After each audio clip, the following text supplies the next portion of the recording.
Sir ഇന്ന് നടന്നൊരു joint interception. മാസത്തിലൊരിക്കലുള്ള ഒരു ചടങ്ങ്. പോലീസും എക്സൈസും ഫോറസ്റ്റും കൊണ്ടുള്ള ഒരു കോമ്പി. അതിന്റെ പർപ്പസ് തന്നെ ഇനി ആർക്കെങ്കിലും ഒരാൾക്ക് വിടാൻ തോന്നിയാലും വിടാൻ പറ്റില്ല. കാരണം എല്ലാവരും കൂടെ ഇൻവോൾവ് ആയതുകൊണ്ട്. അങ്ങോട്ടാണ് സാർ വന്ന് കയറിയത്. ഒരു അബ്കാരി ഓഫൻസ്. പക്ഷേ സംഭവം സീരിയസ് ആയത് സാർ എക്സൈസ് ഓഫീസറെ കൈയേറ്റം ചെയ്തപ്പോഴാണ്. ഞാൻ അവനെ ആദ്യം കൈവച്ച് അവനല്ലേ എന്നെ വണ്ടിയിൽ നിന്ന് വലിച്ച് താഴെ ഇട്ട്. സാറ് ഡോറി ചാരി എന്ന് പറയുന്ന അയാൾ കണ്ടിട്ടുണ്ടാവില്ല. കാണാതിരിക്കാൻ അവനെന്താ കണ്ണോടനാ റാസ്കൽ. സാർ അത് വിട്. താൻ എന്നെ ചേട്ടത്തടിച്ചോ? ഒന്നല്ല 2 പ്രാവശ്യം. സാർ ഒരുപാട് വയലന്റ് ആയിരുന്നു. ഇത്രയും പോലീസുകാരും ഗാർഡുമാരും പിടിച്ചിട്ടും സാറിനെ നിർത്താൻ പറ്റുന്നില്ല. അതിനിടയ്ക്ക് ഒരു എക്സൈസ് ഓഫീസറുടെ കഴുത്ത് സാറിന്റെ കൈ കിടന്ന് പടയ്ക്കും. സാർ ആരാ എന്താണെന്നറിയാതെ ആ സമയത്ത് രസീബിന് എന്ത് ചെയ്യാം?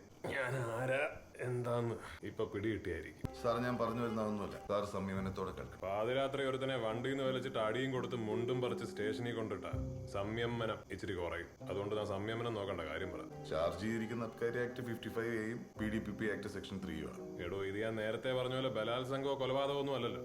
നിങ്ങളെ കൊണ്ട് പറ്റുന്ന എന്താ വെച്ചാൽ നിങ്ങളെ നാളെ കോടതിയിൽ നിന്ന് ഇറങ്ങിയിട്ട് എന്റെ പണി ഞാൻ കാണിച്ചു തരാം.